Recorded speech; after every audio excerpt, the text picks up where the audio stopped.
ربیع الاول امیدوں کی دنیا ساتھ لے آیا، دعاؤں کی قبولیت کو ہاتھوں ہاتھ لے آیا۔ خدا نے ناخدائی کی خود امت کے سفینے کی، خدا نے ناخدائی کی خود امت کے سفینے کی، کہ رحمت بن کے چھائی 12ویں شب اس مہینے کی۔ معزز سامعین، بڑے خوش نصیب ہیں آپ تمامی حضرات کہ اللہ تعالیٰ کے احسانات میں سب سے بڑے احسان، رب تعالیٰ کے انعامات میں سب سے بڑا انعام یعنی مصطفیٰ پیارے صلی اللہ تعالی علیہ وسلم کی ولادت، ان کی دنیا میں تشریف آوری کی خوشی منا رہے ہیں۔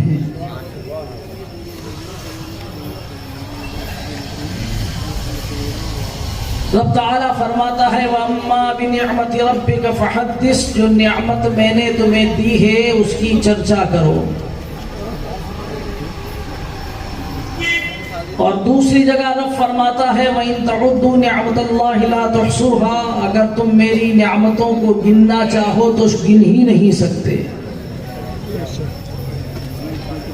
ایک طرف تو یہ فرمان ہے کہ نعمتوں کا چرچا کرو، اور دوسری طرف رب کا یہ ارشاد ہے کہ میری نعمتوں کو تم گن ہی نہیں سکتے۔ اور یہ حقیقت ہے کہ ہر انسان سر کے بال سے لے کر تلوے کی کھال تک رب تعالیٰ کے کروڑوں انسان احسانات کے اندر ڈوبا ہوا۔ وہ صرف اپنے جسم کے اندر کتنے اس کے انعامات ہیں، کتنے احسانات ہیں کہ اس کی عنایتیں اور نوازشیں ہیں، اس کا بھی شمار نہیں کر سکتا۔ تو پھر ساری دنیا کے اندر جو پھیلے ہوئے اس کے انعامات ہیں، اس کو کہاں سے شمار کرے گا؟ اور رب فرماتا ہے وَأَمَّا بِنِعْمَةِ رَبِّكَ فَحَدِّثْ، جو نعمت میں نے تمہیں دی ہے اس کا چرچا کرو۔ تو چرچا کرو گے کیسے چرچا کرو؟ تو اس سے پتا چلا کہ نعمتیں تو بے شمار ہیں، بے حساب ہیں، لیکن رب تعالیٰ جس نعمت کے چرچا کا ہمیں حکم دے رہا ہے وہ ان ساری نعمتوں میں سب سے بڑی نعمت ہے، ان سارے احسانات میں سب سے بڑا احسان ہے، رب تعالیٰ کی نوازشات میں سب سے بڑی نوازش ہے۔ تو ہم غور کریں گے کہ وہ سب سے بڑی نعمت کیا ہے۔ تو رب تعالیٰ ارشاد فرماتا ہے لَقَدْ مَنَّ اللَّهُ عَلَى الْمُؤْمِنِينَ إِذْ بَعَثَ فِيهِمْ رَسُولًا، اللہ نے مومنوں پر بہت بڑا احسان فرمایا کہ انہیں اپنا مخصوص رسول عطا فرما دیا۔ نبی اور بھی دنیا میں تشریف لائے، حضرت آدم علیہ السلام سے لے کر حضرت عیسیٰ علی نبینا وعلیہ التحیۃ والثناء تک 1,24,000 پر روایتیں دیگر 2,24,000 انبیاء و مرسلین تشریف لائے، جن میں نبوت کے تاجدار بھی ہیں، رسالت کے علم بردار بھی ہیں، لیکن پروردگار عالم نے احسان نہیں جتایا۔ لیکن جب اپنا محبوب، اپنا مخصوص رسول جو اپنے خزانے کی سب سے عظیم پونجی ہے، جو اپنی صناعیت کی بہترین صناعی ہے، اللہ نے اس کو اس دنیا میں بھیجا تو احسان جتا دیا کہ میں نے تمہارے اوپر بڑا احسان کیا۔ تو پتہ یہ چلا کہ رب کے انعامات میں سب سے بڑا انعام، رب تعالیٰ کے احسانات میں سب سے بڑا احسان مصطفیٰ پیارے صلی اللہ علیہ وسلم کا میلاد ہے۔ تو الحمدللہ اسی کی شکر گزاری کے لیے عقیدت مند مسلمان جگہ جگہ محفلیں سجاتے ہیں، مصطفیٰ پیارے صلی اللہ علیہ وسلم کے ذکر میلاد، ان کی عظمتیں، ان کے تصرفات، ان کے اختیارات، ان کی نعتیں، ان کی پیاری پیاری باتیں سنا کر مجلسوں کا انعقاد کرتے ہیں، جلسے اور جلوس قائم کر کے دنیا کو یہ بتاتے ہیں کہ رب نے جو انعامات ہمارے اوپر فرمائے ہیں ان میں سب سے بڑا انعام اور سب سے بڑا احسان مصطفیٰ پیارے صلی اللہ علیہ وسلم کی آمد ہے۔ عزیزان ملت اسلامیہ، اللہ تبارک و تعالی کی نعمتوں کا جب شکر ہم ادا کریں گے تو رب تعالیٰ فرماتا ہے لَإِن شَكَرْتُمْ لَأَزِيدَنَّكُمْ، اگر تم میری نعمتوں کی شکر گزاری کرو گے تو میں تمہیں اور انعامات دوں گا اور تمہارے اوپر احسانات کروں گا۔ تو ہم ذکر میلاد مصطفیٰ اور عید میلاد النبی صلی اللہ علیہ وسلم کے یہ جلوس نکال کر، یہ جلسے قائم کر کے، اس کا بہترین اہتمام و انصرام کر کے ہم رب تعالیٰ کے اس انعام کی شکر گزاری کر رہے ہیں۔ اللہ تعالیٰ قبول فرمائے اور میلاد پاک مصطفیٰ صلی اللہ علیہ وسلم کے صدقے میں ہم پر مزید نوازشات فرمائے۔ اسی تمنا کے ساتھ بیٹھنا چاہیے حضرات، چونکہ آپ حضرات نے بڑی جانفشانی اور محنت و مشقت کے ساتھ جلوس کو نکالا بھی ہے، وہ تھکاوٹ کا احساس یہ خالی کرسیاں بتا رہی ہیں، اور جو لوگ بیٹھے ہیں وہ بڑی ہمت کر کے بیٹھے ہیں، مگر بیٹھے رہیے کچھ دیر کے لیے۔ کچھ پیغام جو میں آپ کو دینا چاہتا ہوں اسے ذہن میں رکھیے۔ انشاءاللہ بہت لمبی تقریر بھی نہیں کروں گا، کیونکہ مجھے احساس ہے اس بات کا کہ آپ کافی تھکے ہوئے ہیں، لیکن یہ لمحے زندگی میں بار بار آیا نہیں کرتے، حقیقت میں وہ لطف زندگی پایا نہیں کرتے جو یاد مصطفیٰ سے دل کو بہلایا نہیں کرتے۔ ارے وہ نہ سمجھ قربان ہو جا ان کے چرچے پر، یہ لمحے زندگی میں بار بار آیا نہیں کرتے۔ تو ذکر میلاد مصطفیٰ صلی اللہ تعالیٰ علیہ وسلم کے صدقے میں جو یہ مجلس سجی ہے، بیٹھیے اطمینان کے ساتھ۔ انشاءاللہ العزیز اپنے ایمان اور عقیدوں کو جلا بخشنے والی کچھ باتیں عرض کروں گا۔ محبت سے درود پاک پڑھیں، اللہم صلی علی سیدنا ومولانا محمد معدن الجود والکرم وآلہ وصحبہ وبارک وسلم صلاة و سلاما دائما علیک یا رسول اللہ علیک الصلاۃ والسلام۔ معزز حاضرین، میں نے جس آیت کریمہ کی تلاوت کا شرف حاصل کیا ہے، پہلے اس کا مفہوم سماعت فرما لیں اور اسی سے متعلق میری گفتگو ہوگی۔ رب تعالیٰ ارشاد فرماتا ہے تِلْكَ الرُّسُلُ فَضَّلْنَا بَعْضَهُمْ عَلَى بَعْضٍ، یہ رسولوں کی جماعت ہے، ہم نے ان میں بعض کو بعض پر فضیلت دی ہے، ہم نے ان میں بعض کو بعض پر فضیلت دی ہے۔ مِنْهُمْ مَنْ كَلَّمَ اللَّهُ، انہی جماعت مرسلین میں سے، انہی رسولوں کی پاکیزہ جماعت میں سے وہ بھی ہیں جن سے اللہ نے کلام فرمایا۔ وَرَفَعَ بَعْضُهُمْ دَرَجَاتٍ، اور انہی میں وہ رسول بھی ہیں جن کو اللہ نے درجوں بلند فرمایا۔ عزیزان ملت اسلامیہ، اگر میں یہ کہوں کہ اسٹیج پر جتنے علماء کرام یہاں بیٹھے ہیں، اس میں اللہ نے بعض کو بعض پر فضیلت دی ہے، تو کوئی تعجب کی بات نہیں، اس لیے کہ قرآن خود فرماتا ہے فوق کل ذی علم علیم، ہر علم والے پر ایک علم والا ہوتا ہے۔ اگر میں کہوں مجمع میں جتنے لوگ ہیں ان پہ اللہ نے بعض کو بعض پر فضیلت دی ہے، کوئی تعجب کی بات نہیں۔ عزیزان ملت اسلامیہ، ہمارا ایمان اور عقیدہ ہے کہ ہر رسول اور ہر نبی بڑی عظمتوں والا ہے، اور خدا کی بارگاہ میں سب سے زیادہ عزت والے، وقار والے، احترام والے رب کی مخلوق میں انبیاء و مرسلین ہیں۔ ہر رسول قابل تعظیم ہے، ہر نبی قابل تعظیم ہے، مگر رب تعالیٰ نے فرمایا تِلْكَ الرُّسُلُ فَضَّلْنَا بَعْضَهُمْ عَلَى بَعْضٍ، یہ جماعت مرسلین ہے، یہ رسولوں کا پاکیزہ گروہ ہے، ہم نے ان میں بعض کو بعض پر فضیلت دی ہے۔ عزیزان ملت اسلامیہ، یہ بات ہمارے ذہن میں آ گئی۔ پھر آگے رب تعالیٰ نے فرمایا مِنْهُمْ مَنْ كَلَّمَ اللَّهُ، انہی میں سے وہ بھی ہیں جن سے اللہ نے کلام فرمایا۔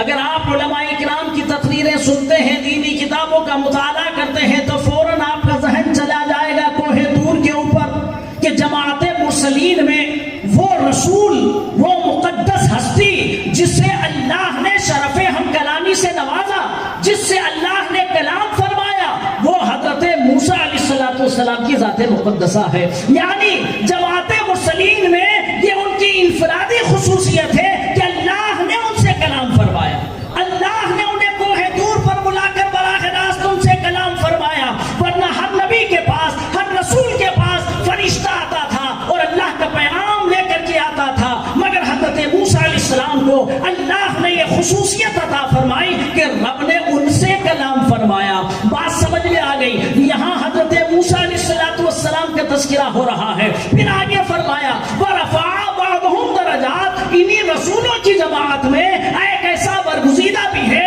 ایک ایسا منتخب بھی ہے، ایک ایسا مصطفیٰ بھی ہے، ایک ایسا مجتبیٰ بھی ہے جس کو اللہ نے درجوں بلند فرمایا۔ ایک درجہ نہیں، دو درجہ نہیں، کتنا بلند فرمایا؟ درجوں بلند فرمایا۔ کوئی صفت بیان نہیں کی، کوئی خصوصیت بیان نہیں کی، کوئی کنیت بیان نہیں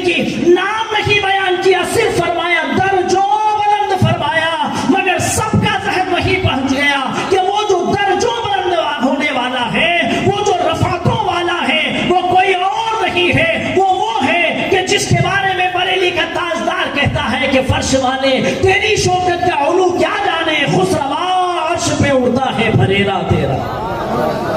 تو عزیزان ملت اسلامیہ، اب ہمیں سمجھنا یہ ہے کہ جن کو درجوں بلند کیا گیا ہے وہ کن پر کیا گیا ہے؟ جماعت مرسلین میں درجوں بلند کیا گیا ہے، رسولوں کی جماعت میں درجوں بلند کیا گیا ہے۔ تو پہلے ہمیں ان کو سمجھنا ہوگا جن پر درجوں بلندی دی گئی ہے، تب بات سمجھ میں آئے گی کہ رسول کون ہوتے ہیں، اور جو رسولوں پر درجوں بلند ہے اس کی رفعت درجات کا عالم کیا ہوگا۔ عزیزان ملت اسلامیہ، میں آسان لفظوں میں آپ کو سمجھا دوں۔ ہم نعرہ لگاتے ہیں، یا رسول اللہ کا نعرہ لگاتے ہیں، ہم رسول اللہ صلی اللہ تعالیٰ علیہ وسلم کا تذکرہ کرتے ہیں، پتی پتی پھول پھول نبی رسول کہیں نعرہ لگاتے ہیں، دیکھو ہمارے نبی کی شان، بچہ بچہ ہے قرآن قربان۔ میں آپ کو یہ بتانا چاہتا ہوں کہ رسول کہتے کسے ہیں، رسول کا مقام کیا ہے، رسول کا مرتبہ کیا ہے، تو پھر بات سمجھ میں آئے گی کہ جب رسول کی عظمت کا یہ عالم ہے تو جو رسولوں پر درجہ بلند ہو اس کی عظمت کا عالم کیا ہوگا۔ عزیزان ملت اسلامیہ، ذہن کو حاضر رکھیے، رسول کسے کہتے ہیں؟ اس کے دو معنی ہوتا ہے، ایک لغوی اور ایک اصطلاحی۔ بات تھوڑی سی علمی ہے مگر میں آسان کر کے آپ حضرات کے ذہن میں اتار دوں گا انشاءاللہ العزیز۔ لغوی معنی رسول کا ہوتا ہے قاصد، پیغامبر یعنی میسنجر، خدا کا پیغام بندوں تک پہنچانے والا۔ یہ تو اس کا لغوی ترجمہ ہے، ڈکشنری میں اس کا یہ مطلب ہے کہ رسول کا معنی قاصد، رسول کا معنی پیغامبر، رسول کا معنی میسنجر، خدا کا پیغام بندوں تک پہنچانے والا، اس کو عربی زبان میں رسول کہا جاتا ہے، مگر یہ لغوی ترجمہ ہے۔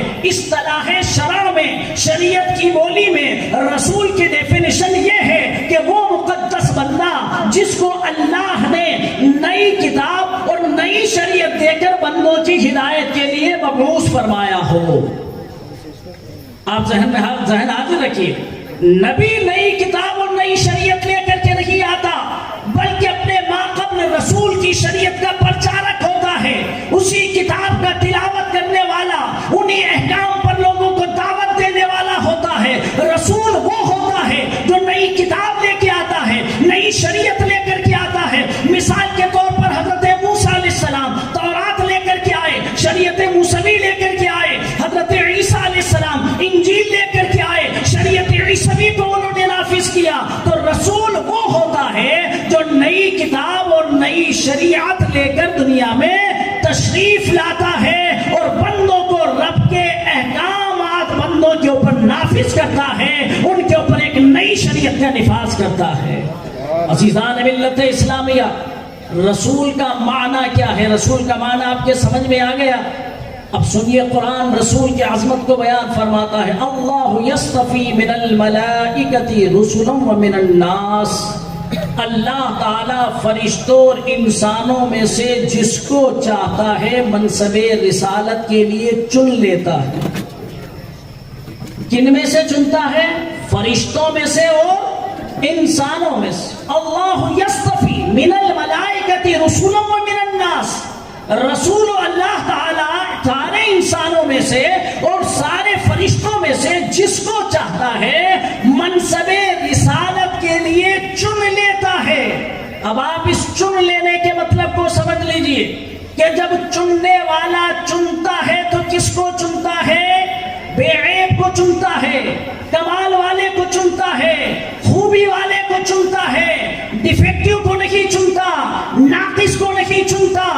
ہم بھی چنتے ہیں۔ مثال کے طور پر جب بیٹا جوان ہو جاتا ہے تو آپ اس کے لیے بہو چنتے ہیں، جب بیٹی شادی کے لائق ہو جاتی ہے اس کے لیے آپ داماد چنتے ہیں، آپ اگر کوئی کمپنی یا فیکٹری چلا رہے ہیں تو اس کے لیے بہترین مینیجر چنتے ہیں۔ تو ہمارے چننے کا یہ عالم ہوتا ہے کہ جب ہمیں داماد کی ضرورت ہے تو پوری دنیا کے جوانوں کو تو ہم نہیں ٹٹول سکتے، مگر جہاں تک ہمارے علم کی رسائی ہے، جہاں تک ہماری معلومات کی وسعتیں ہیں، یعنی 100-200 لڑکوں میں سے چھانٹتے ہیں کہ جو صورت میں بھی اچھا ہو، سیرت میں بھی اچھا ہو، رفتار بھی اچھی ہو، کردار بھی اچھی ہو، تہذیب و اطوار بھی اچھے ہو، کھانے کمانے والا ہو، نکما نہ ہو، کوئی عیب و ڈیفیکٹ اس کے اندر نہ ہو، کوئی خوبیاں ہی خوبیاں اس کے اندر ہو، کمال ہی کمال اس کے تو کوشش یہ کرتے ہیں کہ ایسی لڑکی کو چنے جو پاکیزہ صورت بھی ہو، پاکیزہ سیرت بھی ہو، اچھے عمل کی آئینہ دار بھی ہو، تقوی شعار بھی ہو۔ عزیزان ملت اسلامیہ، جب ہم اپنی کمپنی کے لیے کسی مینیجر کو چنتے ہیں تو کوشش یہ کرتے ہیں کہ ایماندار بھی ہو، دیانت دار بھی ہو، کریکٹر کا بھی اچھا ہو۔ تو ہمارے چننے کا یہ عالم ہے کہ جب ہم چنتے ہیں تو کمال والے کو چنتے ہیں، ہم چنتے ہیں تو خوبی والے کو چنتے ہیں، ہم چنتے ہیں تو عیبدار کو نہیں چنتے ہیں۔ مگر چونکہ ہماری معلومات محدود ہے، ہمارا علم محدود ہے، تو ساری دنیا میں سے تو نہیں مگر 100-200 لڑکے جو آپ کے سامنے ہیں ان میں سے کسی ایک کو اپنی دامادی کے لیے چنتے ہیں۔ چند لڑکیاں جو آپ کی معلومات میں سے ہیں ان میں کسی ایک کو اپنی بہو کے لیے چنتے ہیں۔ جتنے نوجوان جو اچھی صلاحیتیں رکھتے ہیں ان میں سے کسی کو اپنی فرم کے لیے، اپنی کمپنی کے لیے آپ مینیجر چنتے ہیں۔ تو جب ہمارے چننے کا یہ عالم ہے کہ ہم چنتے ہیں تو کمال والا چنتے ہیں، عیب والا نہیں چنتے ہیں۔ اب اندازہ لگاؤ، وہ پروردگار عالم جو سارے جہان کا علیم و خبیر ہے، کائنات کا کوئی ذرہ اس کے علم سے پوشیدہ نہیں، شذرات دنیا کا کوئی پتا اس کی معلومات سے غافل، اس کی معلومات سے جدا نہیں ہے، وہ ساری کائنات کا علیم و خبیر ہے۔ جب وہ چن رہا ہے تو وہ کسے چنے گا اور کس مقصد کے لیے چن رہا ہے؟ اپنی نبوت کے لیے، اپنے رسالت کے لیے۔ کس لیے چن رہا ہے؟ اپنی شریعت لوگوں پر نافذ کرنے کے لیے۔ کس لیے چن رہا ہے؟ بندوں کو راستہ دکھانے کے لیے، بندوں کو گمراہی سے بچانے کے لیے، بندوں کو نیکی کے راستے پر چلانے کے لیے، اپنی نیابت کے لیے، اپنی خلافت کے لیے، اپنی رسالت کے لیے۔ جب خدا چن رہا ہے تو اس کے چن لینے کا عالم کیا ہوگا؟ پتہ یہ چلا کہ رسول وہی ہوتا ہے کہ جس پہ کمال ہی کمال ہو، خوبی کا کوئی گمان بھی نہ ہو، خوبی کا اس میں کوئی گمان و شک بھی نہ ہو، کیونکہ رب اسے چن رہا ہے اپنی نیابت کے لیے، رب اسے چن رہا ہے اپنی خلافت کے لیے، رب اسے چن رہا ہے اپنے بندوں کی ہدایت و رہنمائی کے لیے۔ اللہ یعلم، اللہ اعلم حیث یجعل رسالتہ، اللہ تعالی بہتر جانتا ہے کہ منصب رسالت کے لائق کون ہے۔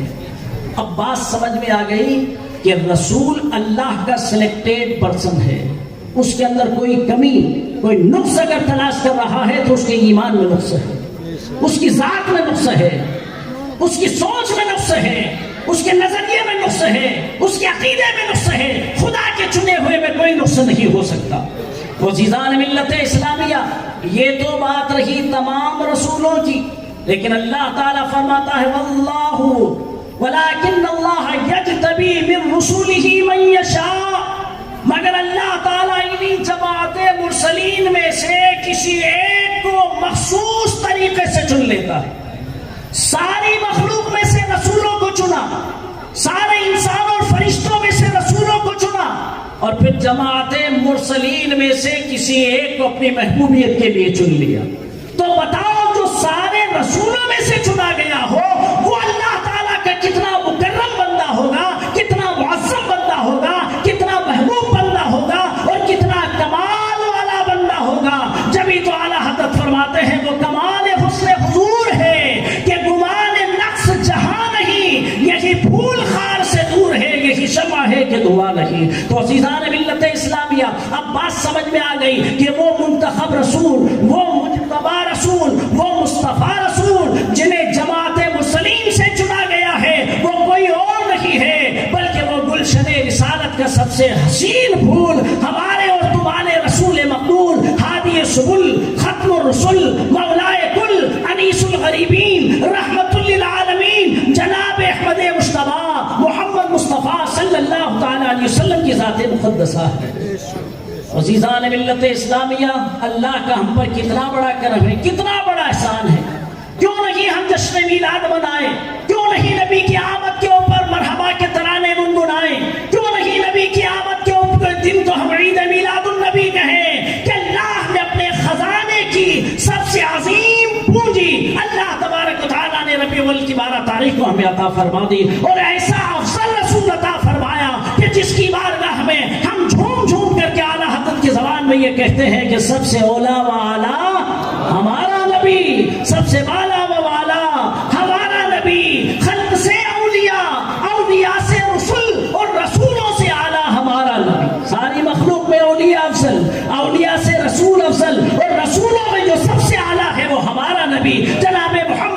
رسول اللہ صلی اللہ تعالی علیہ وسلم ہے، اور کتنی سادگی سے اعلیٰ حضرت اپنے رب کے محبوب صلی اللہ علیہ وسلم کی عظمت کو بیان کرتے ہیں کہ سارے اچھوں میں اچھا سمجھیے جسے، سارے اچھوں میں اچھا سمجھیے جسے، ہے اس اچھے سے اچھا ہمارا نبی، اور سارے اونچوں میں اونچا سمجھیے جسے، ہے اس اونچے سے اونچا ہمارا نبی۔ ملک کونین میں انبیاء تاجدار، تاجداروں کا آقا ہمارا نبی، تاجداروں کا آقا ہمارا نبی۔ تو عزیزان ملت اسلامیہ، پتہ یہ چلا کہ منصب رسالت کتنا عظیم منصب ہے، کتنا عظیم منصب ہے، اور اس جماعت مرسلین میں جو سب سے منتخب رسول ہے اللہ نے ہمیں عطا فرمایا۔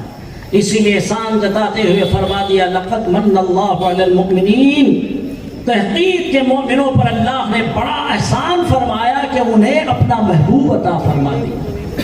تو ہم جو یہ کچھ کر رہے ہیں اسی محبوب کی آمد پر، یعنی رب تعالیٰ کی اس عظیم احسان کی شکر گزاری کر رہے ہیں، اس کا چرچا کر رہے ہیں۔ کیجئے چرچا انہی کا صبح و شام، جان کافر پر قیامت کیجئے، مثل فارس زلزلے ہو نزد میں ذکر آیات ولادت کیجئے۔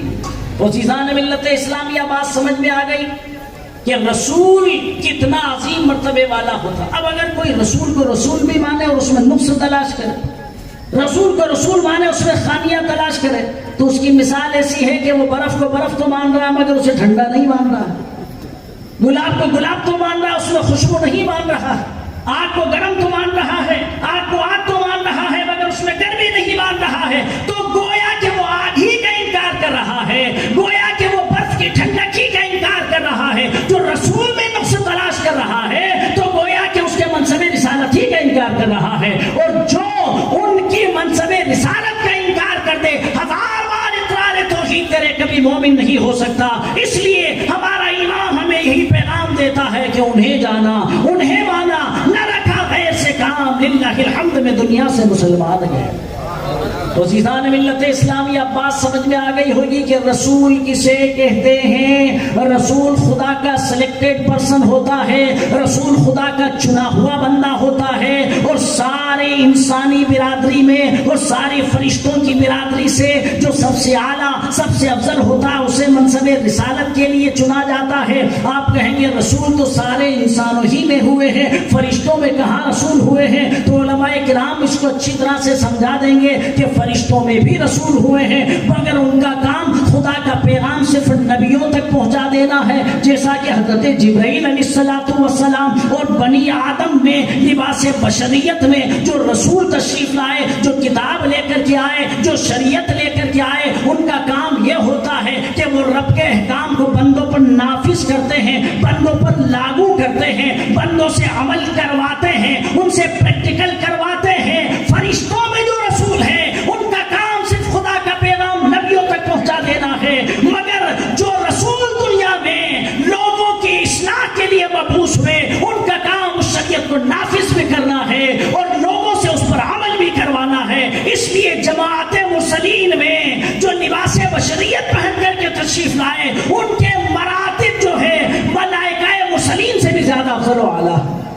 عزیزان ملت اسلامیہ، لیکن اب بات آ گئی ہے تو میں اپنی بات کو آگے بڑھانے سے پہلے لفظ نبی کا بھی مطلب سمجھا دوں، ورنہ آپ کے ذہن میں ایک بات رہ جائے گی، حالانکہ آیت سے متعلق یہ بات نہیں ہے، لیکن سمجھا دوں تاکہ ذہن میں بات رہے۔ نبی کہتے کسے ہیں؟ رسول کا معنی تو آپ کے سمجھ میں آ گیا ہوگا، میں نے آسان کر کے یہ بات آپ کے ذہن میں اتارنے کی کوشش کی کہ رسول خدا کا سلیکٹڈ پرسن ہوتا ہے، چنا ہوا بندہ ہوتا ہے، اس میں کمال ہی کمال ہوتے ہیں، کوئی عیب کا اس کے اندر کوئی شبہ بھی نہیں ہو سکتا، کیونکہ اگر رسول میں کوئی خامی تلاش کرے گا تو وہ خامی رسول میں نہیں، رب کے سلیکشن میں خامی ہوگی، رب کے انتخاب کے اندر خامی ہوگی، اور خدا کی ذات بھی بے عیب ہے، اس کی صفات بھی بے عیب ہے، اس کے کام بھی بے عیب ہے، اس کا ہر کام بے عیب ہے، وہ بے مثل و بے مثال۔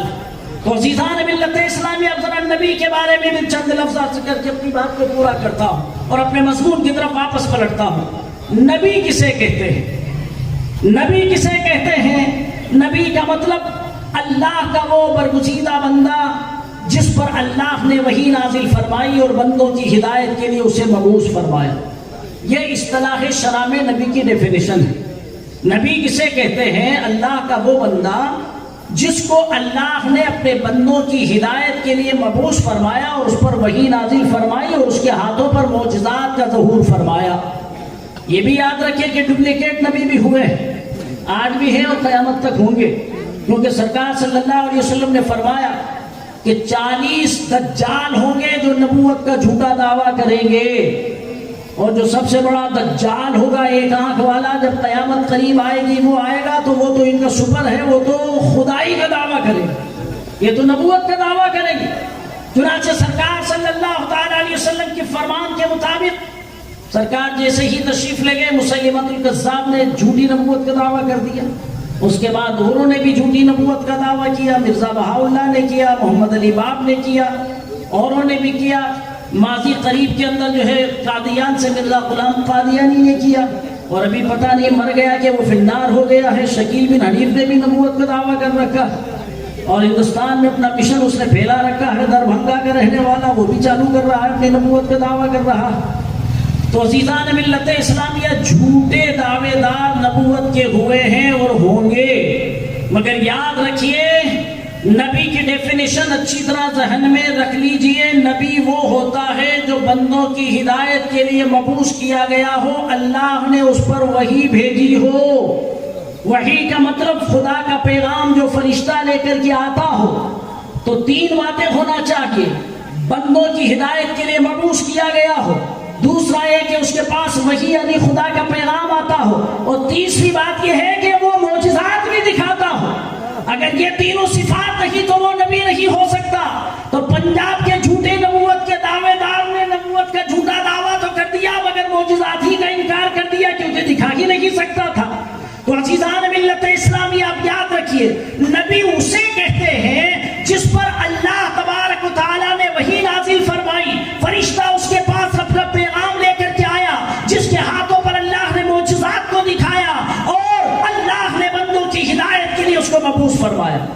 لیکن میں بات کو آسان کرنا چاہتا ہوں کیونکہ میرا کام بچوں کو پڑھانا ہے، اور ہم دھواں دھار کر کے بات کو آگے گزر جائیں گے تو بچوں کے پڑھنے کیا پڑے گا۔ معجزہ کسے کہتے ہیں یہ بھی میں آپ کو سمجھا دوں، اس لیے کہ معجزے کا لفظ بھی آج کل ایسے سنو نا سب فلاں جگہ تو ایک معجزہ ظاہر ہو گئے، اور وہ فلاں بابا ہے نا وہ اس نے ایک معجزہ دکھا دیا، وہاں فلاں معجزے ہو گئے۔ توبہ نعوذ باللہ، معجزہ صرف نبی دکھاتا ہے، وہ عجیب و غریب کام جسے سوائے خدا کے کوئی نہ کر سکے، کوئی نبی کر کے دکھا دے تو وہ معجزہ ہے، ولی سے ظاہر ہو جائے تو کرامت ہے۔ تو عزیزان ملت اسلامیہ، معجزہ دکھانا نبی کی شان، اور یہ بھی یاد رکھیے کہ ہر نبی کو اللہ تبارک و تعالیٰ نے چند معجزے عطا فرمائے، اس لیے عطا فرمائے کہ یہ میرا پیغمبر جب لوگوں کو اپنی نبوت کا کلمہ پڑھائے گا، میری عبادت کی طرف بلائے گا، بن دیکھے خدا کا اقرار کروائے گا، تو لوگ اس سے دلیل مانگیں گے، اور جب دلیل مانگیں گے تو وہ دلیل کے طور پر میرے دیے ہوئے معجزات کو پیش کر دے گا۔ یہی وجہ ہے کہ معجزہ ہر زمانے میں ایسا ہوا جیسا اس زمانے میں لوگوں کے پاس کمالات ہوا کرتے تھے، ان کمالات سے وہ بالا تر ہوا کرتا تھا۔ ذہن کو حاضر رکھیے، جس زمانے میں جو کمال انتہائی عروج پر تھا، اس زمانے کے معجزے بھی نبیوں کے ایسے تھے جو ان تمام با کمالوں کے کمالات پر غالب آ کر خصوصی امتیاز کے ساتھ ممتاز ہو کر اعجاز نبوت کے اعلیٰ نشان بن گئے۔ مثال دوں تو بات آسانی سے ذہن میں اتر جائے گی۔ حضرت عیسیٰ علیہ السلام جس زمانے کے اندر آپ مبعوث ہوئے، کہ وہ زمانہ تھا کہ جس زمانے میں میڈیکل سائنس بڑے عروج کے اوپر تھی، طب بڑے زور کے اوپر تھا، بڑے بڑے منطقی تھے، بڑے بڑے فلسفی تھے، حیرت انگیز بیماریوں کی ڈائگنوس کرتے، ان کی تشخیص کر کے ان کے نسخے ایجاد کیا کرتے تھے اور مریضوں کو شفا دیا کرتے تھے۔ اللہ تبارک و تعالیٰ نے اس زمانے کے پیغمبر حضرت عیسیٰ علیہ السلام کو ایسا معجزہ عطا فرمایا، ایسا معجزہ عطا فرمایا کہ کوئی حکیم، کوئی ڈاکٹر اس زمانے کا اسے نہیں کر سکتا تھا۔ آپ نے رب تعالیٰ کا فرمان لوگوں کو سنایا، وہ ابری الاکمہ والابرص وأحیی الموتى بإذن اللہ، میں مادر ذات اندھور، کوڑیوں کو اور سفید داغ والوں کو شفا دے دیتا ہوں، اور خدا کے حکم سے مردے زندہ کر دیتا ہوں۔ یہ بڑے عروج پر تھی، حکیم اپنا کمال دکھا رہے تھے، لیکن جب مادر ذات اندھا ہو اسے آنکھیں نہ اس زمانے میں دے سکے نہ آج دے سکتے تھے۔ سفید داغ اور کوڑ کا علاج نہ اس زمانے میں تھا نہ آج مکمل طریقے پر ہے، اور کو زندہ نہیں کیا جا سکتا. اللہ نے انہیں سے معجزات عطا فرمائے. مٹی سے پرندہ بناتے, پھونک مارتے اڑ جایا کرتا تھا. تو پتہ یہ چلا کہ جس زمانے میں جو کمال عروج پر تھا اس زمانے کا معجزہ ویسا ہی تھا, اس زمانے کے نبی کا معجزہ ویسا ہی تھا. تو دنیا کے تمام کمال والوں نے یہ جان لیا کہ یہ کمال کا کمال نہیں ہے, یہ فن کا کمال نہیں ہے, یہ طب و حکمت کا کمال نہیں ہے, اللہ کی قدرت کا جمال ہے جو اس کے ہاتھوں پر نظر آ رہا ہے. عزیزان ملت اسلامی, موسیٰ علیہ السلام کے زمانے میں جادوگر بڑے عروج پر تھے, ہر طرف جادو کا دور, اور جادو کے چمتکار کو دیکھ کر کے ہی لوگ انہیں نمسکار کر رہے تھے. دنیا جادوگروں کے آگے جھکی ہوئی تھی. اللہ تبارک و تعالیٰ نے حضرت موسیٰ علیہ السلام کو عصا اور ید بیضا کا معجزہ عطا فرمایا. ید بیضا کا مطلب روشن ہاتھ. آپ بغل میں ہاتھ ڈالتے اور ایسے کرتے تو اس میں سے ایک لائٹ نکلتی تھی. ان کو معجزہ عصا کا عطا فرمایا. آپ کے ہاتھ میں جو لاٹھی تھی اس میں عجیب عجیب معجزے تھے. وہ جب زمین پر چھوڑتے تو خطرناک اژدہا بن جاتی, اور جب اٹھاتے تو واپس لکڑی بن جاتی. جب رات میں آپ چلتے تو وہ لائٹ بن جاتی, جب دھوپ ہوتی تو وہ پیڑ بن جاتا, آپ اس کے سائے میں بیٹھ جاتے. جب آپ اکیلے ہوتے تو اس سے باتیں کرنے لگ جاتے. عجیب و غریب کمالات اس عصا کے اندر تھے, مگر سب سے بڑا کمال یہ تھا کہ وہ چھوڑے تو غضبناک اژدہا بن جائے, ہاتھ میں اٹھائے تو واپس لاٹھی بن جائے. جب آپ فرعون کے دربار میں پہنچے جو اس زمانے کا سپر پاور تھا اور اپنی دولت اور طاقت اور حکومت کے نشے پر کہہ رہا تھا انا ربکم الاعلی, میں ہی تمہارا بلند و بالا خدا ہوں, مجھے پوجو, مجھے سجدے کرو. حضرت موسیٰ علیہ السلام ان کے دربار میں پہنچے اور جا کر کے ان سے کہا اس خدا کی عبادت کر جو تیرا بھی خالق ہے اور میرا بھی خالق ہے, جس نے تجھے بھی پیدا کیا اور مجھے بھی پیدا کیا. میں اللہ کا نبی ہوں, تجھے اس کی عبادت کی دعوت دینے کے لیے آیا ہوں. فرعون نے کہا کہ اچھا نبی ہو تو تمہارے پاس نشانی کیا ہے؟ آپ نے وہ اپنا عصا زمین پر رکھا تو وہ اتنا غضبناک اژدہا بن کر کے اس نے منہ کھولا کہ اس کا پورا تخت اس کے جبڑوں کے بیچ میں تھا. گھبرا گیا. اس نے کہا بہت بڑے جادوگر نظر آتے ہو, میں تمہارا مقابلہ کرواؤں گا. اپنی ریاست کے سارے جادوگروں کو بلایا, بہت بڑا میدان منتخب کر لیا گیا. عمائد سلطنت اور وزرائے مملکت کی کرسیاں لگا دی گئی. خلق خدا کا ہجوم لگ گیا. پوری ریاست کے جادوگر اکٹھا ہیں اور تمام جادوگروں نے اپنے جادوئی کرتب دکھائے. اپنی رسیوں لاٹھیوں کو زمین پر انہوں نے پھینکا تو نظر بندی سے یہ معلوم ہو رہا تھا شوقتے سے کہ سارا میدان سانپوں سے بھرا ہوا. لوگ یہ سمجھ بیٹھے کہ یہ ایک عصا کا ایک سانپ بنانے والا ان کا کیا مقابلہ کرے گا. حضرت موسیٰ علیہ السلام نے تو رب تعالیٰ نے فرمایا اے موسیٰ لا تخف, مت ڈرنا, تو تمہارے دائیں ہاتھ میں عصا ہے, اس کو چھوڑ دو زمین پر. حضرت موسیٰ علیہ السلام نے عصا زمین پر چھوڑا, اتنا بڑا اژدہا بنا کہ سارے بناوٹی سانپوں کو نکل گیا. اور جب حضرت موسیٰ علیہ السلام کے پاس آیا تو ہاتھ میں لیتے عصا بن گیا. تو تمام جادوگر یہ سمجھ گئے یہ جادو نہیں ہے, یہ اللہ کی قدرت ہے جو اس بندے کے ہاتھ پر ظاہر ہو رہی ہے. قالوا آمنا برب ہارون و موسیٰ, سارے جادوگر سجدے میں گر پڑے اور پکار اٹھے اے حضرت موسیٰ, اے حضرت ہارون, ہم اسی رب پر ایمان لائے جس پر آپ بھی ایمان رکھتے ہیں. سب کے سب کلمہ پڑھ کر مشرف و اسلام ہو گئے. اب باتوں کو مثالوں کے ذریعے زیادہ لمبی نہیں کروں گا. مجھے بتا رہے ہیں ہر زمانے میں جو کمالات والے کمال دکھاتے ہیں, نبی کا معجزہ ان کمال والوں پر زیادہ کمال دکھانے والا ہوں, سب سے باکمال ہوتا ہے. اب آخری بات کہہ کے مضمون کی طرف آتا ہوں. مصطفیٰ جان رحمت خاتم النبیین ہیں, ہمارے نبی آخری نبی ہیں. اب قیامت تک کوئی نبی نہیں آئے گا. حضرت عیسیٰ علیہ السلام آسمان سے ضرور تشریف لائیں گے جب قیامت قریب آئے گی, مگر وہ کوئی نئے پیغمبر نہیں بلکہ وہ مصطفیٰ جان رحمت سے پہلے مبعوث ہو چکے ہیں. دوبارہ آئیں گے مگر مصطفیٰ جان رحمت کے امتی بن کر کے آئیں گے. وہ انجیل پڑھتے ہوئے نہیں آئیں گے, قرآن کی تلاوت کرتے ہوئے آئیں گے. وہ شریعت عیسوی نہیں بنوائیں گے, مصطفیٰ جان رحمت کی شریعت محمدی کے مبلغ اور پرچارک بن کر کے آئیں گے. تو بہرحال ہمارا یہ عقیدہ ہے ولیکن رسول اللہ و خاتم النبیین, ہمارے نبی نبیوں کے خاتم. اب کوئی نبی نہیں آئے گا. جب کوئی نبی نہیں آئے گا تو قیامت تک زمانہ مصطفیٰ کا زمانہ ہے. اب قیامت تک جتنے کمالات ہوتے رہیں گے, جتنے آوشکار ہوتے رہیں گے, جتنی ایجادات ہوتی رہیں گی, یہ سب مصطفیٰ جان رحمت صلی اللہ تعالیٰ علیہ وسلم کی زمانے کی ایجادات ہیں. اسی لیے اللہ نے ہمارے نبی کو اتنے معجزے عطا فرمائے، اتنے معجزے عطا فرمائے کہ اور نبی کو تو گنتی کے چند معجزے عطا فرمائے تھے، مگر اپنا محبوب نبی آخر الزمان خاتم پیغمبراں صلی اللہ تعالی علیہ وسلم کو جب اس دنیا میں بھیجا تو رب نے فرمایا قد جاءکم برہان من ربکم، میرا محبوب تو سراپا برہان بن کر کے آیا ہے، سراپا معجزہ بن کر کے آیا ہے۔ وہ سو جائے تو معراج منامی، وہ جاگے تو خدا سے ہم کلامی۔ بس چند لفظوں میں اپنی بات کو سمیٹ دوں، اب قیامت تک جتنے آوشکار ہوں گے، جتنے ایجادات ہوں گے، جتنے کمالات سائنس دکھاتی رہے گی اور جتنے نئے نئے آوشکار ہوتے رہیں گے، وہ سب مصطفیٰ کے امت میں ہیں، اور مصطفیٰ کے معجزات الحمدللہ ان سب پر غالب ہیں، غالب ہی رہیں گے۔ آپ بتائیے سرکار صلی اللہ علیہ وسلم کی معراج سے پہلے کوئی تصور تھا کسی کا کہ کوئی انسان آسمانوں کی طرف چلا جائے؟ کوئی تصور کر سکتا تھا؟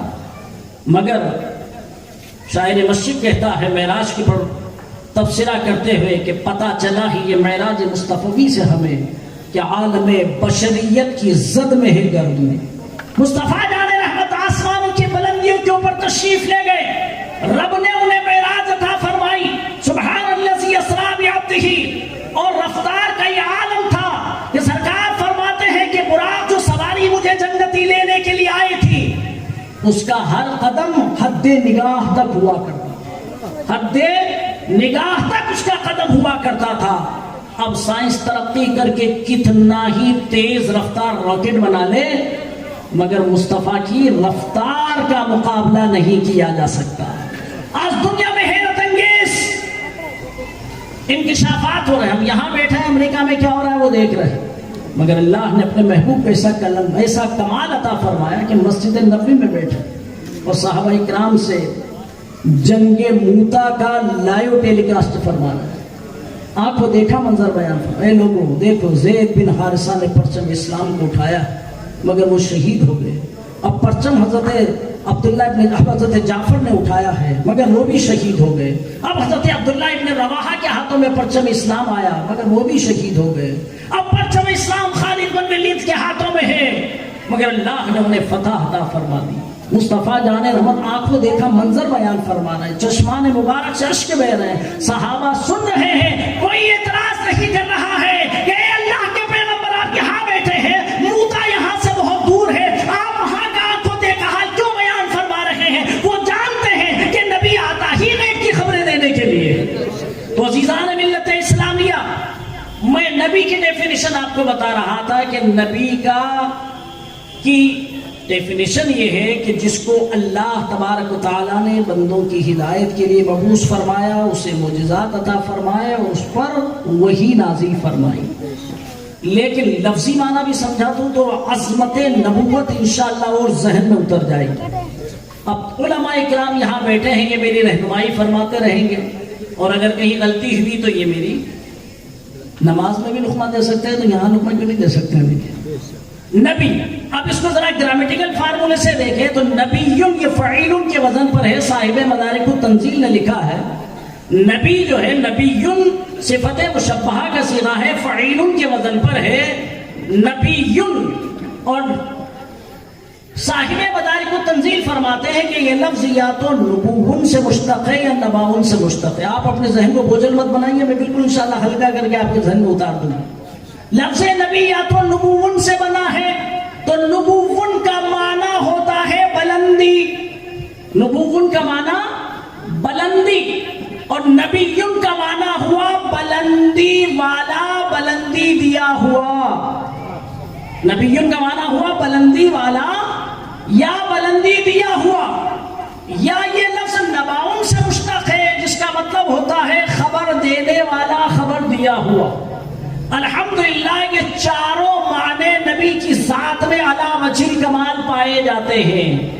اگر نبی کو ہم لفظ نبوون سے مشتق مانے کہ یہ لفظ نبوون سے بنا ہے تو نبوون کا معنی بلندی، نبیون کا معنی ہوا بلندی والا، بلندی دیا ہوا، تو پتہ یہ چلا نبی دنیا میں آتا ہی اس لیے ہے کہ وہ خود بھی بلندی والا ہے، اور جو اس سے قریب ہو جاتا ہے اسے بھی بلند بنا دیتا ہے، اسے بھی بلندیاں عطا فرما دیتا ہے، وہ بلندی دیا ہوا ہے، اور جو اس کے قریب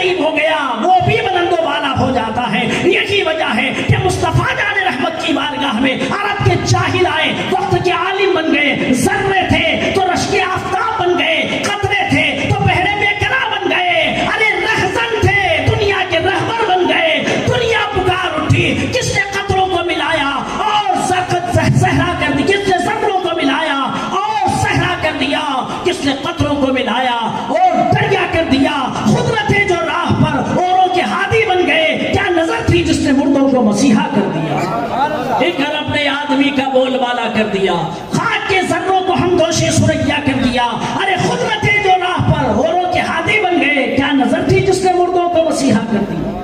کون نہیں جانتا کہ حضرت بلال کالے کے لوٹے ہیں، غلام ہیں، امیہ بن خلف کے خریدے ہوئے غلام ہیں، اللہ اللہ غلامی کی زندگی گزار رہے ہیں، نبی کی غلامی اختیار کر لی تو مار بھی کھا رہے ہیں، پٹائی بھی کھا رہے ہیں، مگر عزیزان ملت اسلامیہ ایک کالا کلوٹا شخص کسی کا زر خرید غلام ہے، مگر جب نبی سے قریب ہو جاتا ہے، نبی کی غلامی اختیار کر لیتا ہے، نبی کا کلمہ پڑھ لیتا ہے تو مقام اتنا بلند و بالا ہوگا کہ ہو گیا کہ وہ صحابی رسول جو رفعت و عظمت کے بڑے بڑے مرتبوں پر فائز ہے، وہ جب بھی آواز دیتے ہیں تو سیدنا و مولانا بلال کہہ کر کے آواز دیتے ہیں۔ بلال ہمارا آقا بھی ہے، بلال ہمارا سردار بھی ہے۔ عزیزان ملت اسلامی، وہی بلال کہ جو زمین پر چلے تو دنیا دیکھ کے پکار اٹھے کہ بدر اچھا ہے فلک پر نہ ہلال اچھا ہے، بدر اچھا ہے فلک پر نہ ہلال اچھا ہے۔ ارے چشم بینا ہو تو دونوں سے بلال اچھا ہے۔ اور حضرت فاروق اعظم رضی اللہ تعالیٰ عنہ کے دور خلافت میں حضرت فاروق اعظم رضی اللہ تعالیٰ عنہ کے سامنے کسی ایک شاعر نے تعریف کی ایک شخص کی جس کا نام تھا بلال بن عبداللہ۔ یہ حضرت بلال الگ ہے جو بلال حبشی تھے، بلال بن عبداللہ ایک رئیس آدمی تھے۔ ایک شاعر نے اس سے کچھ انعام و اکرام حاصل کرنے کے لیے اس کی مسکہ پولی شروع کی، اس کی شان میں قصیدہ لکھا اور کہا بلال بن عبداللہ خیر بلال، بلال بن عبداللہ سب سے اچھا بلال ہے۔ جب فاروق اعظم نے سنا تو جلال میں آ گئے، تڑپ اٹھے اور کہنے لگے کذبت یا عدو اللہ، اے خود دشمن خدا تو جھوٹ بول رہا ہے، بلال رسول اللہ خیر بلال، سب سے اچھا بلال ہے تو وہ رسول اللہ کا بلال ہے۔ تو عزیزان ملت اسلامیہ یہ بلندیاں کس نے عطا فرمائی؟ اور سنو سنو ایک دو مثال اور دے دوں۔ سیدنا فاروق اعظم رضی اللہ تعالیٰ عنہ ایک مرتبہ ایک وادی سے گزرے تو وہاں پر بڑی حیرت کے ساتھ دیکھ رہے تھے، یہ اس زمانے کی بات ہے جب آپ منصب خلافت کے اوپر متمکن تھے، یعنی جب آپ امیر المومنین تھے، آپ اس وادی کو بڑے غور سے دیکھ رہے ہیں، حیرت سے دیکھ رہے ہیں۔ ساتھ والوں نے پوچھا اے امیر المومنین، حیرت و استعجاب کا معاملہ کیا ہے، کسے آپ دیکھ رہے ہیں، کیا سوچ رہے ہیں؟ حضرت فاروق اعظم امیر المومنین جانشین پیغمبر رضی اللہ تعالیٰ عنہ فرماتے ہیں کہ مجھے اپنا ماضی یاد آ گیا۔ ایک وقت وہ تھا کہ میرے باپ کے ساتھ میں یہاں اونٹ چرانے آیا کرتا تھا، میرے والد نے مجھ سے کہا تھا بیٹا عمر ان 5 اونٹوں کو لائن سے کھڑا کر دو۔ وہ اونٹ میرے بس میں نہیں آ رہے تھے، ایک کو کھڑا کرتا دوسرا بھاگ جاتا، 2 کی صف بندی کرتا تیسرا فرار ہو جاتا، وادی میں دوڑتا پھرتا، مگر وہ 5 اونٹ میرے بس میں نہیں آ رہے تھے۔ مگر اللہ کا کرم دیکھو، نبی کی غلامی کا صدقہ تو دیکھو کہ روئے زمین پر آج بلال کے روئے زمین کے اوپر عمر پر، روئے زمین پر عمر پر کوئی حاکم نہیں ہے، صرف خدا ہی احکم الحاکمین ہے، اور پوری دنیا پر آج حکومت چل رہی ہے تو عمر بن خطاب کی چل رہی ہے۔ عزیزان ملت اسلامی، اس لیے کسی نے کہا ہے شاہوں کی بھی وجہ نیک نامی، شہ خدا تیرے در کی غلامی۔ اور ایک بڑی پیاری بات مجھے یاد آ گئی، مگر سستی توڑیے، درود پڑھیے بلند آواز سے، اللہم صلی علی سیدنا و مولانا محمد معدن الجود والکرم وآلہ وصحبہ وبارک وسلم، صلاۃ و سلام دائما علیک یا رسول اللہ صلی اللہ علیہ وسلم۔ اور یہ شعر کی زبان ذہن میں رکھیے، محمد کی غلامی ہے سند آزاد ہونے کی، خدا کے دامن توحید میں آباد ہونے کی۔ یہی سیدنا فاروق اعظم رضی اللہ تعالیٰ عنہ کے دور خلافت کی بات ہے کہ ایک مرتبہ قیصر روم کا سفیر، قیصر روم، جو روم اس زمانے کی سپر پاور حکومتیں تھی، 2 ہی حکومتیں سپر پاور تھی اس زمانے میں، ایک روم تھی اور ایک کسرا یعنی ایران کی حکومت۔ مگر سرکار دو عالم صلی اللہ علیہ وسلم کی غلاموں کی حکومت کے سامنے یہ سب ٹھنڈے پڑ گئے۔ روم نے جب دیکھا، روم کے بادشاہ نے کہ یہ ہے کون؟ عمر ابن خطاب کے جس کے نام سے ہی دنیا کانپ رہی، جس طرف اس کا قاصد روانہ ہو جائے اور اس کا پیغام کسی دربار میں پہنچے تو بڑے بڑے جاہو جلال والے، ملک و مال والے بادشاہ لرزہ پر اندام ہو جاتے ہیں۔ آخر ہے کیا معاملہ؟ اس نے ایک جہاں دیدہ شخص کو اپنا سفیر بنا کر، اپنا نمائندہ بنا کر کے بھیجا۔ اس سے کہا کہ میرے سفیر، تم جہاں دیدہ ہو، تجربہ کار ہو، تم ہماری حکومت کا پیغام بڑے بڑے درباروں میں پہنچا چکے ہو، میں آج تمہیں ایک اہم ذمہ داری دیتا ہوں کہ جاؤ مسلمانوں کے شہنشاہ، مسلمانوں کے امیر اور ان کے بادشاہ عمر ابن خطاب کے پاس جاؤ اور ہمارا یہ پیغام لے کر کے جاؤ۔ اور اس سے کہا کہ سنو، تمہیں بڑا تجربہ ہے، جب اس دربار میں جانا تو بڑی شان و شوکت کے ساتھ جانا، اپنے ساتھ قیمتی تحفے تحائف لے کر کے جانا، ایسے ایسے تحفے لے جانا جو اس علاقے میں نہیں ملتے ہو، اور ان کے شاہی دربار میں بڑے ادب و احترام کے ساتھ پہنچنا اور بڑے کر و فر کے ساتھ ہمارا پیغام اس انداز میں سنانا کہ فاروق اعظم کے محل کے اندر ہماری حکومت کی دھاک بیٹھ جائے۔ کون کہہ رہا ہے یہ؟ روم کا بادشاہ قیصر روم کا سفیر چلا، بڑی تیاری، اس قیمتی تحفے تحائف لیے، شاندار ہیرے جواہرات لیے، قیمتی جوڑے لیے، اچھے اچھے لباس لیے، کیونکہ عرب میں تھا کیا؟ کھانے کے لیے کھجوریں اور چند طرح کے غلے۔ عرب میں پہننے کے لیے کیا تھا؟ کمبل کا لباس پہنا کرتے تھے، بالوں سے بنا ہوا کمبل، ایک کا تہمد مان لیا، ایک اوپر سے لپیٹ لیا، یہ دو چادریں ہو گئی، یہی ان کا لباس تھا۔ سواری کے لیے یہاں پر کیا تھا؟ یا تو گھوڑے ہوا کرتے تھے یا اونٹ ہوا کرتے تھے۔ تو قیصر روم نے بڑے قیمتی قیمتی سواریاں، اچھی اچھی خلعت و نعمت، قیمتی جواہرات اور اچھے اچھے تحفے تحائف دے کر کے قیصر روم نے اپنا سفیر روانہ کیا۔ اب سفیر راستے میں چل رہا ہے، ایک مختصر سا قافلہ ہے، اس مال کی حفاظت کے لیے اس کے پاس کچھ سوار بھی ہے۔ راستے میں یہ سوچ رہا ہے، وہ فاروق اعظم جن کے نام سے دنیا کانپ رہی ہے، وہ فاروق اعظم جس کے دبدبے سے قیصر و کسرا نظر رہے ہیں، آخر کتنا شاندار ان کا محل ہوگا، کتنی شاندار ان کی راجدھانی ہوگی، ان کی کیپٹل سٹی کتنی زبردست ہوگی، سرحد پر کیسے پہرے لگ رہے ہوں گے۔ ایک عجیب و غریب تصور اس کے دماغ میں ہے، اور وہ اپنے دل کو مضبوط کرتے ہوئے، ذہن و فکر کی توانائیوں کو سمیٹتے ہوئے آگے بڑھتا چلا جا رہا ہے، اور دل ہی دل میں ایک پلاننگ تیار کر رہا ہے۔ میں اس طرح سے جاؤں گا اور میں اس طرح سرحد کے سپاہیوں سے بات کروں گا، پھر آگے بڑھوں گا، پھر فاروق اعظم کے شاہی محل کے دروازے کے اوپر جاؤں گا، قیمتی تحفے تحائف کو بھی اندر ساتھ لے جانے کی اجازت لوں گا، اور پھر فاروق اعظم تخت سلطنت کے اوپر براجمان ہوں گے، عمائدین سلطنت کی کرسیاں بچھ رہی ہوں گی، کیبنٹ منتری بیٹھے ہوئے ہوں گے، ان کے دربار میں جا کر ان تحفوں کو بڑے ادب کے ساتھ پہلے شاہی تخت کے سامنے چن دوں گا، اور پھر بڑے روب و جلال کے ساتھ اس انداز میں قیصر روم کا فرمان فاروق اعظم کے دربار میں سناؤں گا کہ سارے درباری میرے اس انداز سے مرعوب ہو جائیں گے۔ اتنا بڑا اس نے ڈرامہ ذہن و فکر میں تیار کیا اور چلا۔ چلتے چلتے چلتے چلتے چلتے سفر کرتے کرتے کرتے کرتے اس نے سوچا کہ ابھی تک تو نہ تو کوئی باڈی گارڈ نظر آیا، نہ سرحد پر فوجی ملے، نہ کوئی سرحدیں ملی، نہ کوئی بارڈر نظر آئی، نہ کوئی ایک پہرےدار بھی تو ڈنڈا لے کے کھڑا ہوا کہیں ملا نہیں۔ وہ حیرت میں پڑ گیا کہ آخر کب تک آگے بڑھوں۔ اس نے آگے بڑھ کر کے دیکھا تو ایک آبادی نظر آئی جس میں جھونپڑیاں ہی جھونپڑیاں، گنجان بستی۔ کسی سے پوچھا، ارے مجھے مدینۃ الرسول تو بتا دو، وہ مدینۃ الرسول جو اسلام کی راجدھانی ہے وہ سٹی کتنے دور ہے؟ تو کسی نے کہا یہی تو مدینۃ الرسول ہے، یہ سامنے جو جھونپڑیاں نظر آ رہی ہیں یہی مدینۃ الرسول۔ نہ کوئی قلعہ ہے، نہ کوئی فصیل ہے، نہ کوئی محل ہے، اور جس سے دنیا کانپ رہی ہے۔ حیرت سے آگے بڑھا تو کوئی روکنے والا نہیں، کوئی ٹوکنے والا نہیں، بے دریغ آگے بڑھتا چلا گیا۔ اب اس گنجان بستی میں، جھونپڑیوں کی آبادی میں گلی گلی گھوما، کہیں تو فاروق اعظم کا شاہی محل نظر آئے گا، کچھ بھی نظر نہیں آیا۔ سب سے بڑی عمارت نظر آئی تو مسجد نبوی کی، مگر مسجد نبوی کی عمارت کا بھی عالم تھا کہ کھجور کے تنے تھے، یہی تو پلر تھے، اوپر تھے کھجور کی پتے تھے، یہی چھت تھی، زمین گارے کی تھی، یہی سب سے بڑی عمارت۔ وہ حیرت میں پڑ گیا، مسجد کے دروازے پر کھڑے ہو کر کے کہنے لگا، اے لوگوں میرے حال پر رحم کرو، بہت دور سے سفر کرتا ہوا آیا ہوں، مجھے فاروق اعظم کا شاہی محل تو بتا دو۔ کسی نے کہا فاروق اعظم کا شاہی محل، ان کا جسم ہی ان کا شاہی محل ہے۔ کہا یہ تو بتاؤ کہ فاروق اعظم کی عدالت کے چرچے پوری دنیا میں، وہ عدالت کس جگہ لگتی ہے؟ تو فرمایا کہ یہی مسجد ہے، یہی فاروق اعظم 5 وقت کی نماز کی امامت کرتے ہیں۔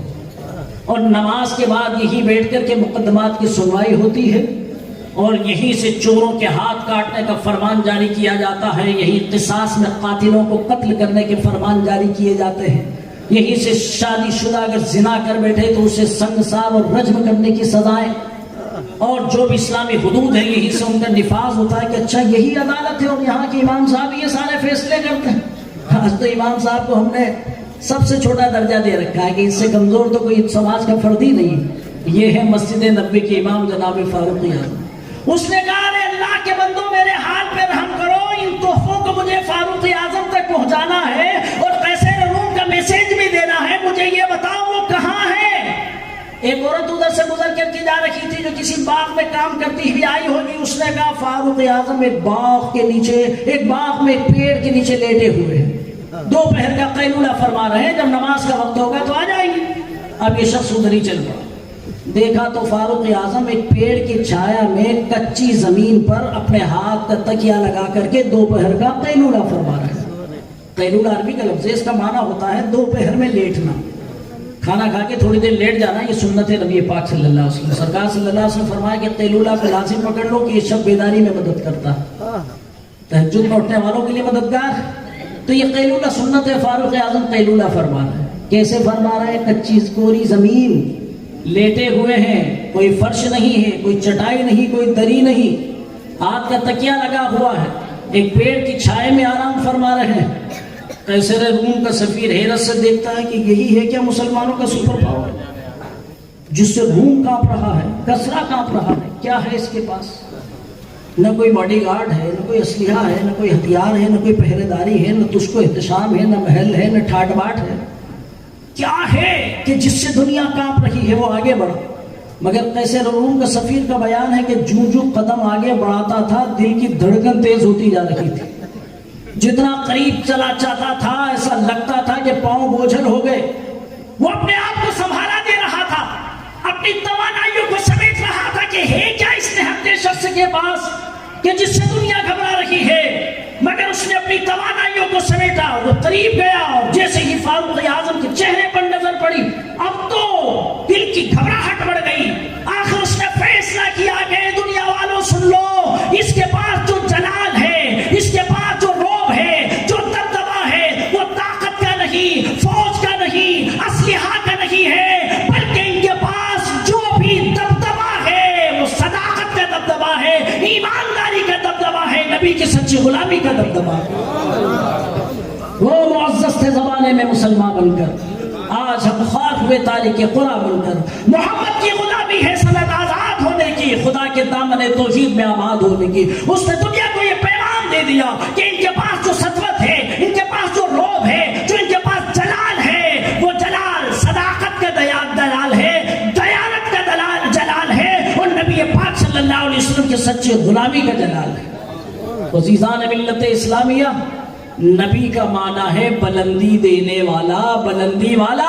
وہ نبی سے قریب ہو گیا، وہ اتنا بلند و بالا ہو گیا، اتنا بلند و بالا ہو گیا، اتنا بلند و بالا ہو گیا کہ بڑے بڑے بلند و بالا ان کو دیکھ کر کے لرزہ برہنام ہو جایا کرتے ہیں۔ تو عزیزان ملت اسلامیہ، نبی کا معنی ہوا بلندی والا، بلندی دینے والا، بلندی دیا ہوا۔ اللہ نے اتنی بلندی عطا فرمائی، اتنی بلندی عطا فرمائی کہ فرش والے تیری شوکت کا علو کیا جانے، پھر سواش پہ اڑتا ہے پھریرا دے۔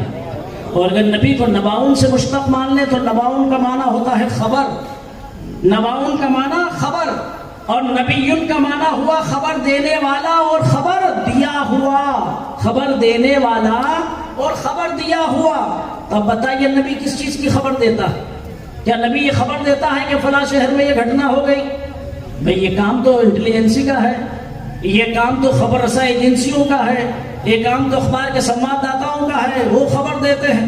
تو کیا نبی اس بات کی خبر دیتا ہے کہ شکر میٹھی ہوتی ہے، شہد میٹھا ہوتا ہے، نمک کھارا ہوتا ہے، مرچ تیکھا ہوتا ہے؟ یہ تو آدمی اپنی ہوا سے پنجگانہ ہی سے جان لیتا ہے، چک کر کے، ہاتھ لگا کر کے، سونگھ کر کے محسوس کر لیتا ہے۔ تو کیا نبی یہ بتاتا ہے کہ 2 اور 2 4 ہوتے ہیں اور 4 4 مل کے 8 ہو جاتے ہیں؟ یہ تو آدمی اپنی عقل ہی سے جان لیتا ہے۔ تو پھر نبی کا معنی خبر دینے والا، نبی کس چیز کی خبر دینے آتا ہے، کس چیز کی خبر دیتا ہے؟ تو نبی اس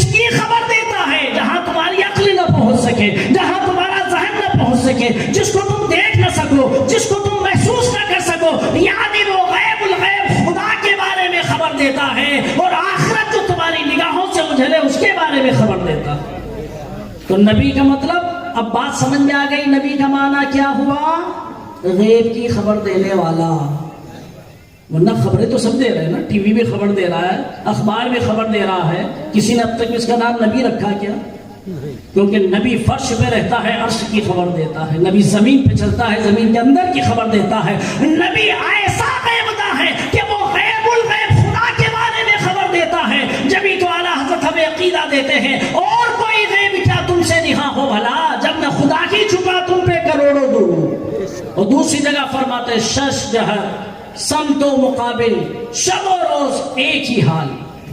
شش جہر چھوں دشائیں, پورا پچھم اتر دکن اوپر نیچے 6 میں ہو جاتی ہے دشائیں. شش جہر سمت و مقابل, شب و روز ایک ہی حال. دھوم و نجم میں ہے آپ کے بینائی کی, عرش تا فرش سب آئینہ ضمائر حاضر, بس قسم کھائی ہے امی تیری دانائی کی. تو حضرات نبی کا معنی ہوا غیب کی خبر دینے والا. بات سمجھ میں آ گئی ہوگی میری اس گفتگو سے. اب اگر کوئی یہ کہے کہ نبی غیب نہیں جانتے, نبی غیب نہیں جانتے, تو اس کا مطلب ایسا ہی ہوا جیسا ہے کہنا کہ برف یہ ٹھنڈا نہیں ہوتا, یہ برف ٹھنڈا نہیں ہوتا, یہ برف ٹھنڈا نہیں ہوتا. کوئی آگ کو کہے آگ گرم نہیں ہوتی, آگ گرم نہیں ہوتی, تو کود کے دیکھ لے, اس میں پتہ لگ جائے گا. برف کے اوپر لیٹ کے دیکھ لے, پتہ لگ جائے گا. کیونکہ یہ اس کی صفات ہے. جب اس کی انکار کرو گے تو ذاتی کا انکار لازم آئے گا.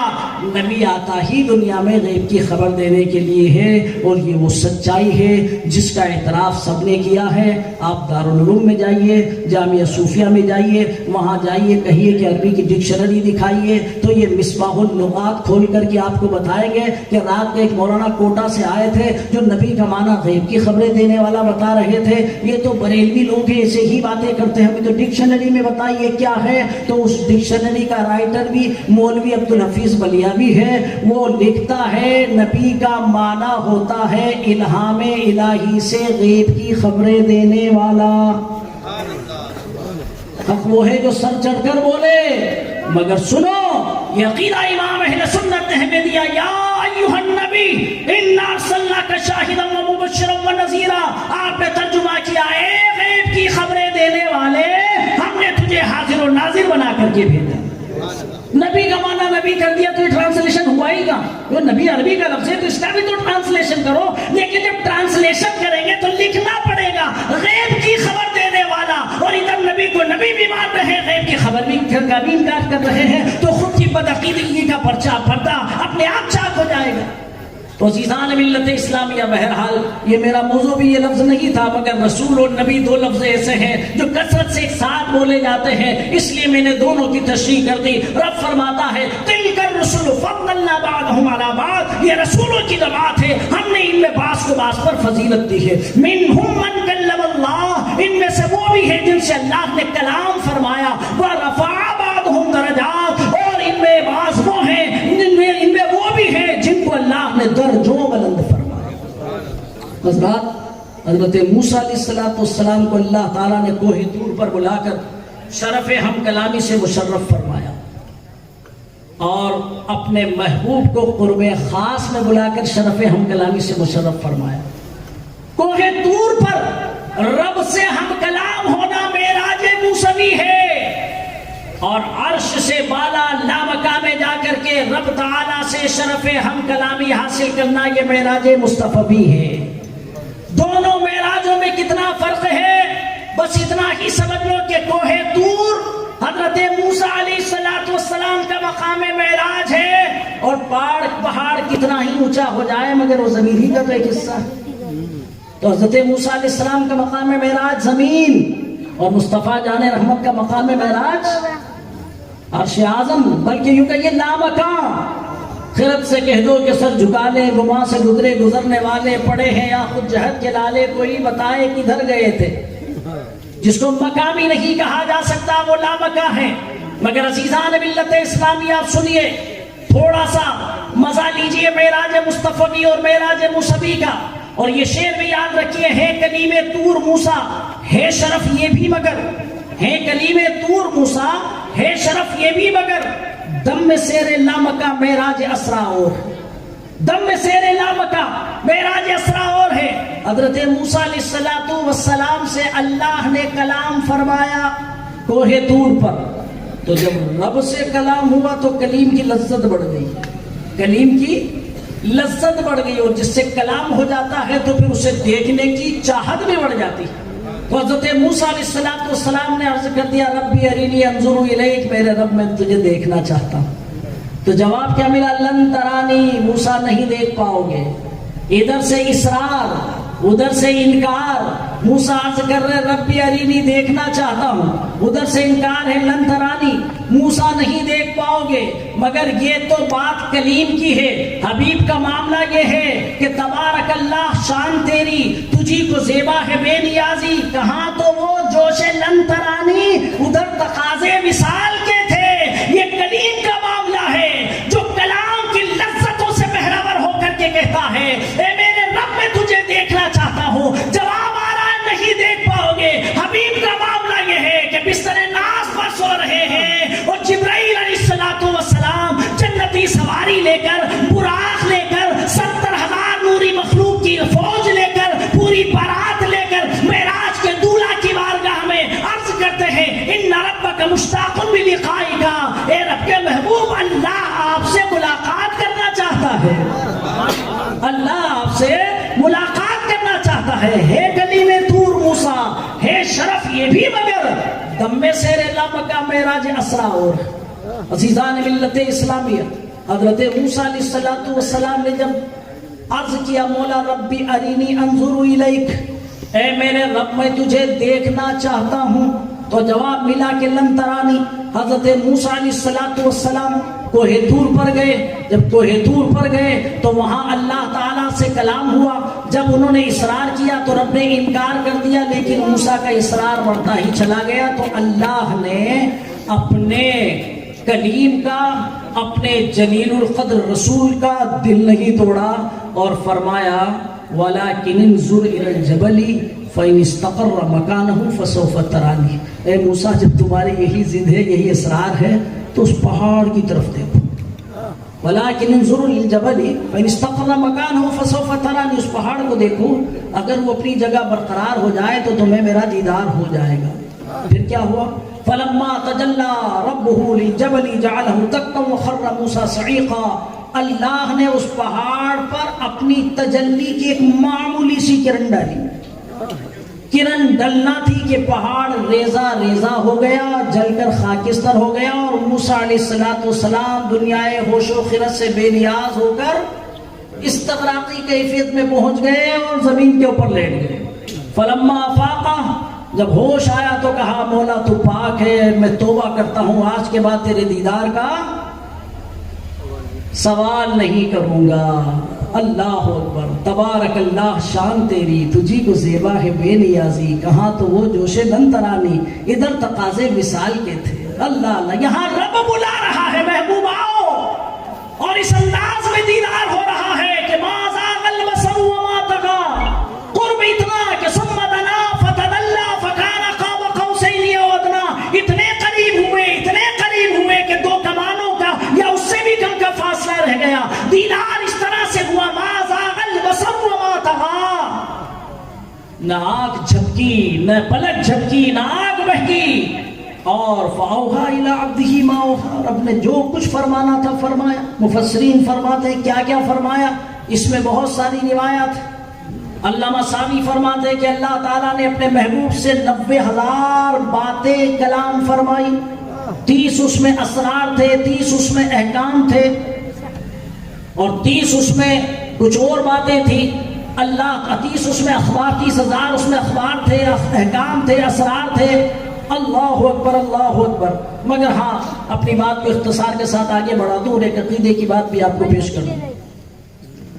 حضرت قاضی عیاض اندلسی رحمۃ اللہ علیہ نے شفا شریف کی شرح لکھی۔ شفا شریف ایک حدیث کی کتاب ہے جس کو حضرت قاضی عیاض اندلسی رحمۃ اللہ علیہ نے لکھا ہے۔ قاضی عیاض اندلسی رحمۃ اللہ علیہ شفا شریف کے اندر ایک حدیث لکھتے ہیں کہ کان یبصر النملۃ السوداء فی لیلۃ الظلماء من 10 فراسخ۔ حضرت موسیٰ علیہ السلام نے جب کوہ طور پر اس تجلی کو دیکھا، کس کو دیکھا؟ تجلی کو، عین ذات کو نہیں دیکھا، تجلی کو دیکھا۔ اس تجلی کو دیکھنے سے موسیٰ علیہ السلام کا آئی پاور اتنا بڑھ گیا، آپ کی بصارت اتنی بڑھ گئی کہ وہ اندھیری رات میں کالے پہاڑ پر چلنے والی کالی چوٹی کو 30 میل کی دور سے دیکھ لیا کرتے ہیں۔ جس نے تجلی کو دیکھا اس کی بصارت کا یہ عالم، تو جس نے عین ذات کو دیکھا ہے اس کی بصیرت کا عالم کیا ہوگا؟ جبھی تو ہم کہتے ہیں کہ اور کوئی غیب کیا تم سے نہا ہو بھلا، جب نہ خدا ہی چھپا تم پہ کروڑوں درود۔ مصطفیٰ جان رحمت صلی اللہ تعالی علیہ وسلم ارشاد فرماتے ہیں کہ میرے رب نے شب معراج اپنا دست قدرت میری پشت پر رکھا، جس کی ٹھنڈک میں نے اپنے سینے میں روشن کی، فتجلی لکل شیء، پھر میرے لیے ہر چیز روشن ہو گئی۔ ایک حدیث کے الفاظ یہ فعلمت ما فی السماوات والارض، زمین و آسمان میں جو کچھ ہے سب میں نے دیکھ لیا۔ تو عزیزان ملت اسلامیہ، یہ حضرت موسیٰ علیہ السلام کے معراج ہے، یہ مصطفیٰ پیارے صلی اللہ تعالی علیہ وسلم کے معراج ہے۔ رب فرماتا ہے منہم من کلم اللہ، جماعت مرسلین میں وہ بھی ہے جن سے اللہ نے کلام فرمایا، ورفع بعضهم درجات، انہی جماعت مرسلین میں ایک ایسا منتخب رسول بھی ہے، ایک ایسا ہمارا محبوب رسول بھی ہے، ایک ہمارا ایسا پیارا رسول بھی ہے جس کو ہم نے درجوں بلند فرمایا، درجوں بلند فرمایا۔ یہ نہیں فرمایا کہ 1 درجہ بلند فرمایا، کہ 2 درجہ بلند فرمایا، کہ 3 درجہ بلند فرمایا، درجوں بلند فرمایا ہے۔ اب ناپنے تولنے کی کوئی ضرورت نہیں ہے، یہ تو بلند ہونے والا جانے اور بلند کرنے والا جانے۔ بس یوں سمجھ لیجئے کہ بلند کرنے والے میں جتنی قدرت تھی اتنی بلندیاں عطا فرما دی، اور بلند ہونے والے میں جتنی صلاحیتیں تھی اللہ نے اتنی ہی بلندی اسے عطا فرما دی۔ بلند ہونے والا وہ ہے جس کی شان قد جاءکم من اللہ کے نور ہے، اور بلند کرنے والا وہ ہے جن کی شان ان اللہ علی کل شیء قدیر ہے۔ نہ بلند ہونے والے کی صلاحیت میں کوئی کمی ہے، نہ بلندی دینے والے کی قدرت کے اندر کوئی کمی ہے۔ جبھی تو ہم بار بار یہ شعر اعلیٰ حضرت کا پڑھتے ہیں، فرش والے تیری شوکت کا علو کیا جانے، خود سما عرش پہ اڑتا ہے پھریرا تیرا۔ حضرات، مصطفیٰ جان رحمت کو اللہ نے کتنی بلندی عطا فرمائی، جو اس چکر میں پڑ گئے کہ کتنا بڑا مانے، بڑے بھائی کے برابر مانے، کہ قوم کے چودھری کے برابر مانے، کتنا علم مانے، روح زمین کا علم مانے، شیطان کے علم کے برابر مانے، کہ ملک الموت کے علم کے برابر مانے، وہ اپنا ایمان کا سودا کر بیٹھے، دولت ایمان کو برباد کر بیٹھے۔ حقیقت تو یہ ہے جہاں جہاں مصطفیٰ کو دینے کی بات آئی تو اللہ تبارک تعالیٰ نے اس کی کوئی حد مقرر نہیں فرمائی، بلکہ فرمایا وَعَلَّمَكَ مَا لَمْ تَكُنْ تَعْلَمْ، اے محبوب جو کچھ آپ نہیں جانتے تھے وہ ہم نے تمہیں سکھا دیا۔ اب کیا کیا نہیں جانتے تھے پہلے اس کی لسٹ بناؤ۔ جب تم اس کی لسٹ بنا نہیں سکتے تو پھر سمجھ لو کہ اللہ نے سب کچھ انہیں عطا فرما دیا۔ وَكَانَ فَضْلُ اللَّهِ عَلَيْكَ عَظِيمًا، آپ پر اللہ کا فضل بڑا۔ عزیزان ملت اسلامیہ، ہمارا عقیدہ یہ ہے کہ اللہ نے اپنی مخلوق میں سب سے زیادہ عظمت، سب سے زیادہ بلندی، سب سے زیادہ رفعت، سب سے زیادہ وجاہت، سب سے زیادہ شان و شوکت، سب سے زیادہ علم، سب سے زیادہ فضل، سب سے زیادہ کمال جسے عطا فرمایا ہے وہ ہے جناب آقا مولا محمد الرسول اللہ صلی اللہ تعالی علیہ وسلم کی ذات مقدسہ۔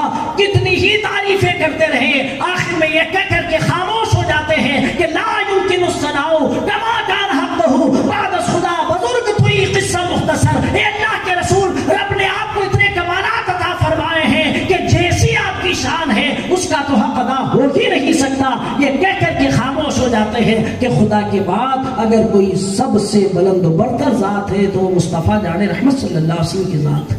اللہ کا کرم ہے کہ اس نے ہمیں ایسا رسول عطا فرمایا۔ ہمیں چاہیے کہ ان کی محبت سے اپنے سینوں کو مدینہ بنا لیں اور ان کی اطاعت سے اپنے ظاہر کو بھی مالا مال کر لیں۔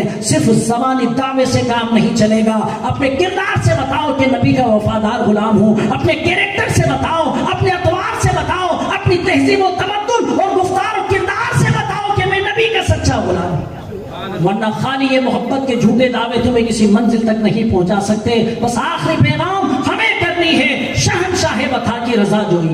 وہ اپنے ہو گئے تو رحمت پروردگار اپنی، اور طریقے مصطفیٰ کو چھوڑنا ہے وجہ بربادی، اسی سے قوم دنیا میں ہوئی بے اعتبار اپنی۔ اقول قولی ھذا واستغفر اللہ لی ولکم ولسائر المؤمنین انہ هو الغفور الرحیم، واخر دعوانا الحمد للہ رب العالمین. السلام علیکم.